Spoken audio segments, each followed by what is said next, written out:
Hello, everyone. Welcome back to another episode of the Unstoppable Dad Project. Appreciate you joining me as always. If it's your first time here, welcome. If you are a returning listener or viewer on the YouTube channel, thank you once again for your support and thank you for taking the time out of your week to have a listen to the little podcast that I try and produce for you each week and hopefully give you some valuable information. Before we get into today's topic, as always, I've just got some favors that I need you to ask. If you're listening to this on any of the podcast platforms, make sure you are subscribed on that particular platform. And if it allows you to leave us a review, like on Spotify or on Apple Podcasts, jump on there and leave us a 5-star review.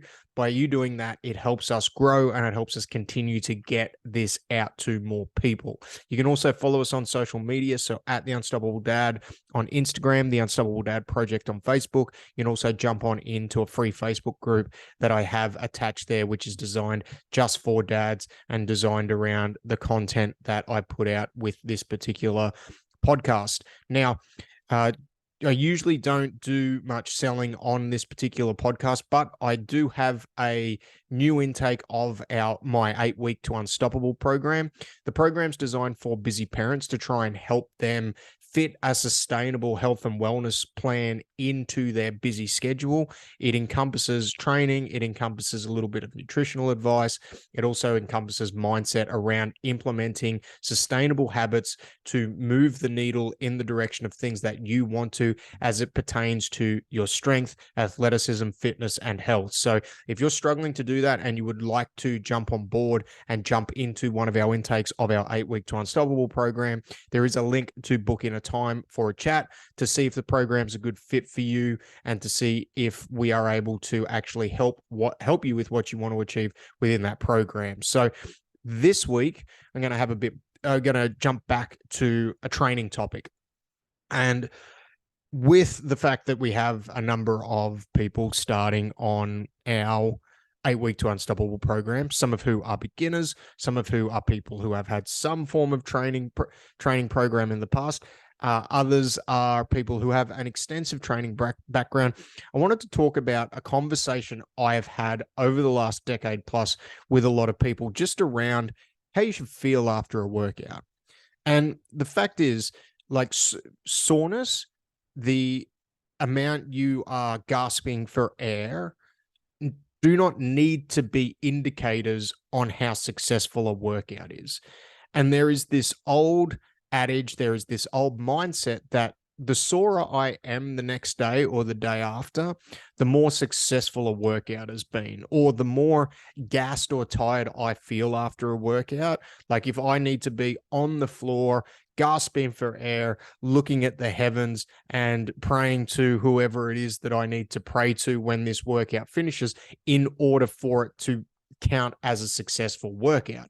And that, I'm here to tell you, that is categorically 100% not the case. Obviously, it all comes back to what your goals are. If you have listened to this podcast for long enough, you know when I talk about anything, it is always very context specific.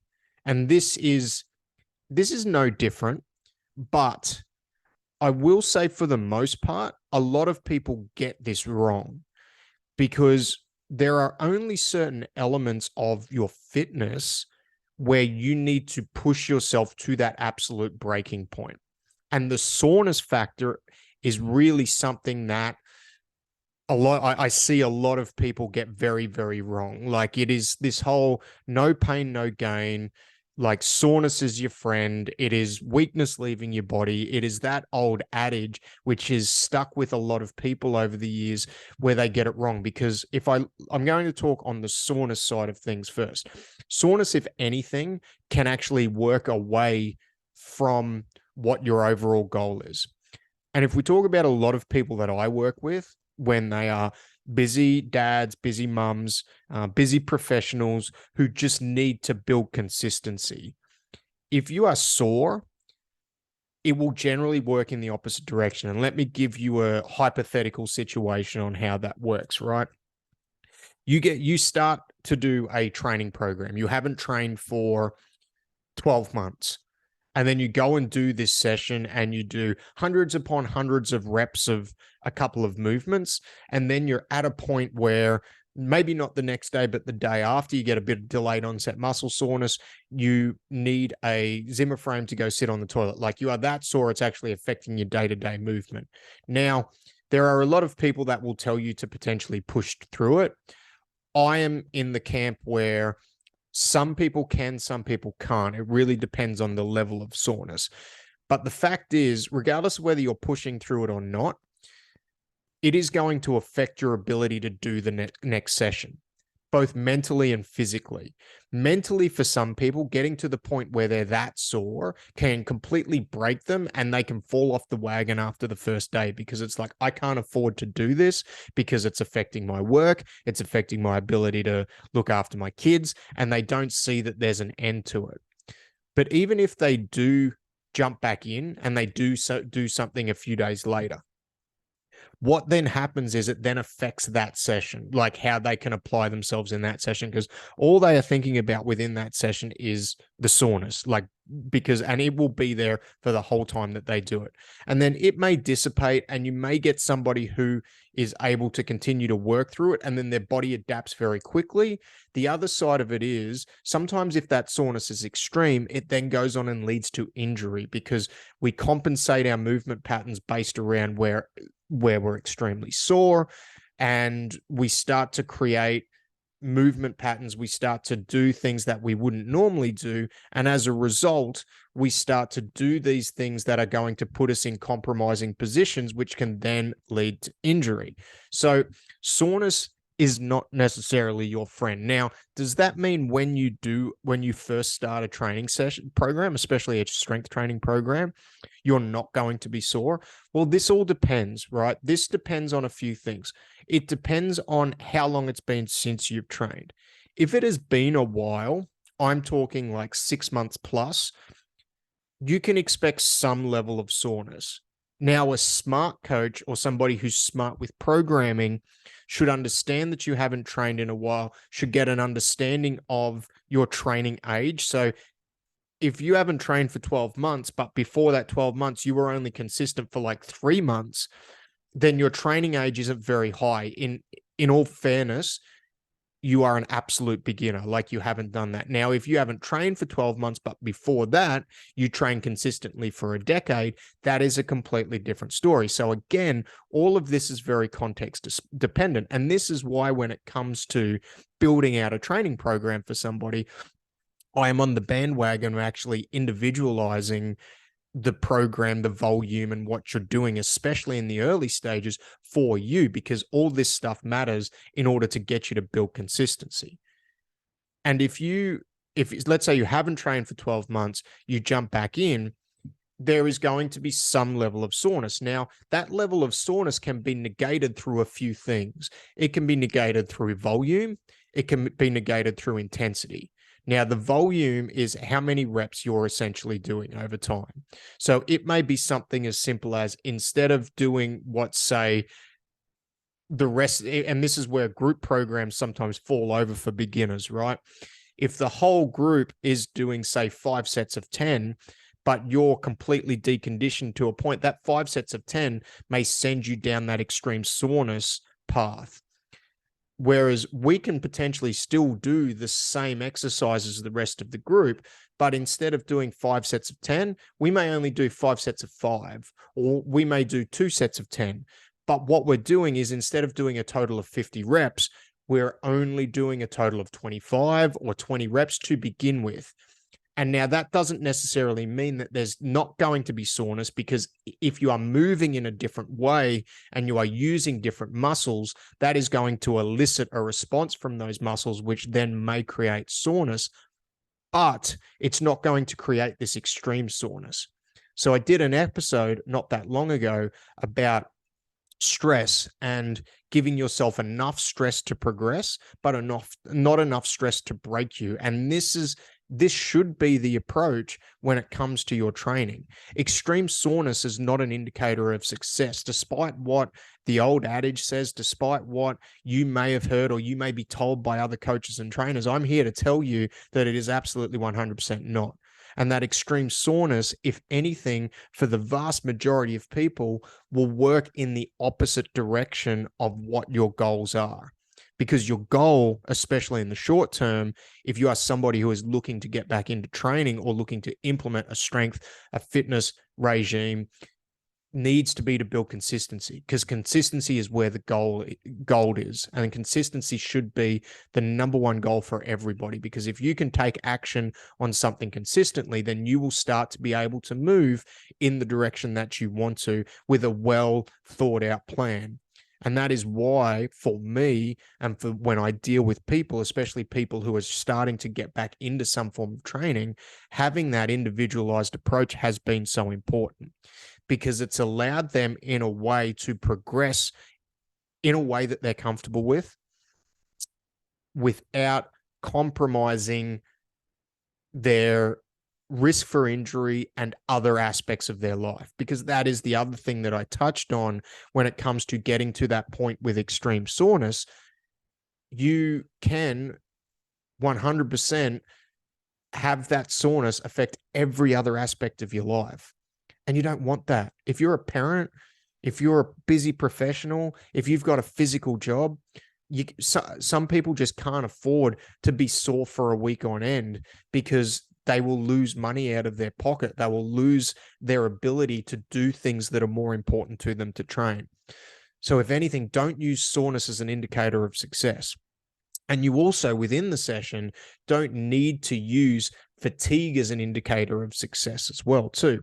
Now, this doesn't mean you don't have to train hard. Again, this is going to be very goal dependent.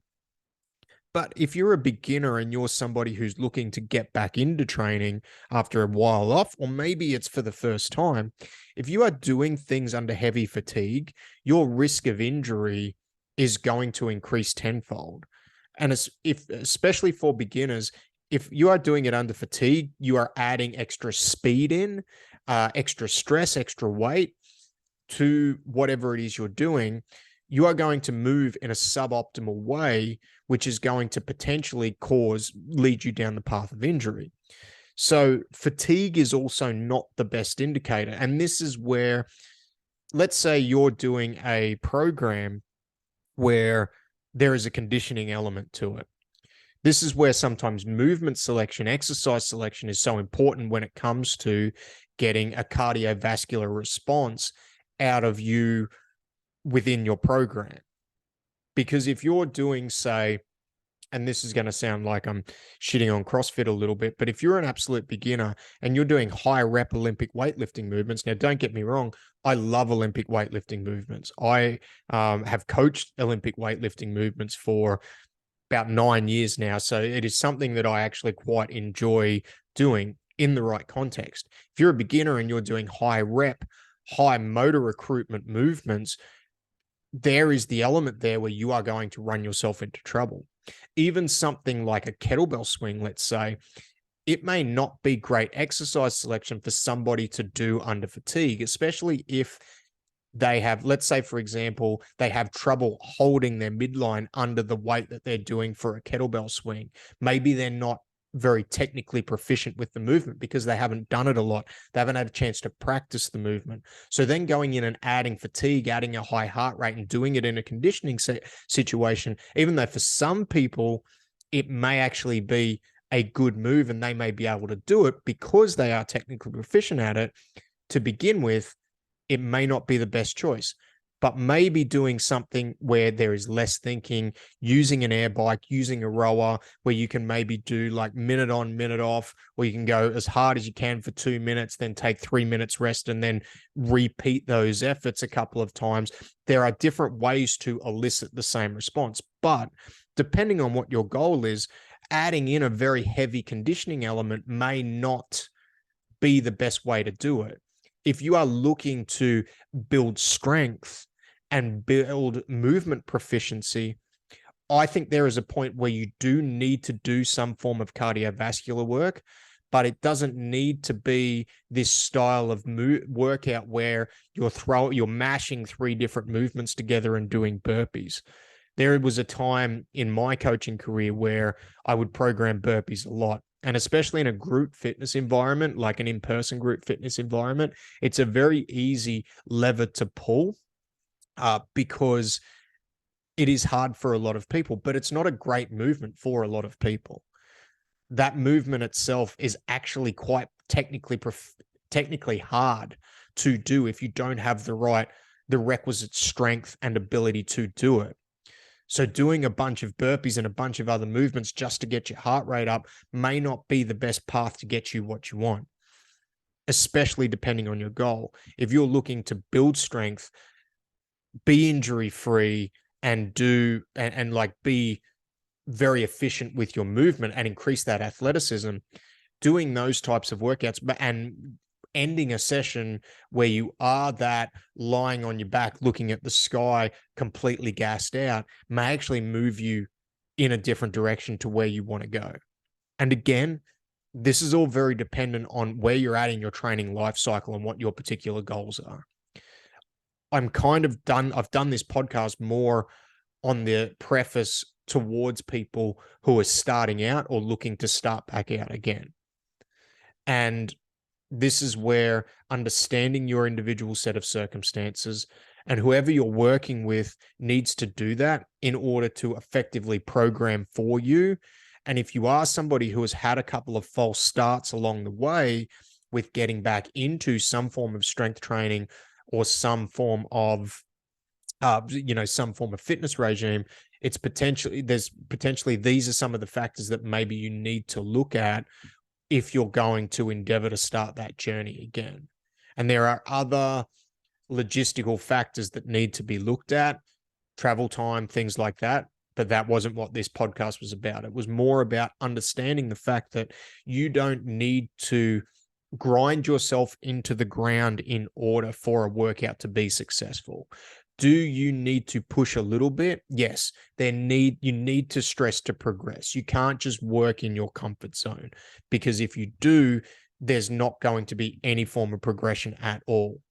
But that stress, that push can be done in a smart way where firstly, it moves you towards your goals in a logical, measured way. And secondly, it doesn't affect every other aspect of your life, because most people that listen to this podcast and most people I work with, we have other shit that's more important than training. We need to be able to be present physically and mentally with our families. We need to be able to be present physically and mentally for our jobs and for what we do to provide for our families. And if we're doing something that detracts from that, then what's the point? There is no point. Your training should enhance the rest of your life, not detract from it.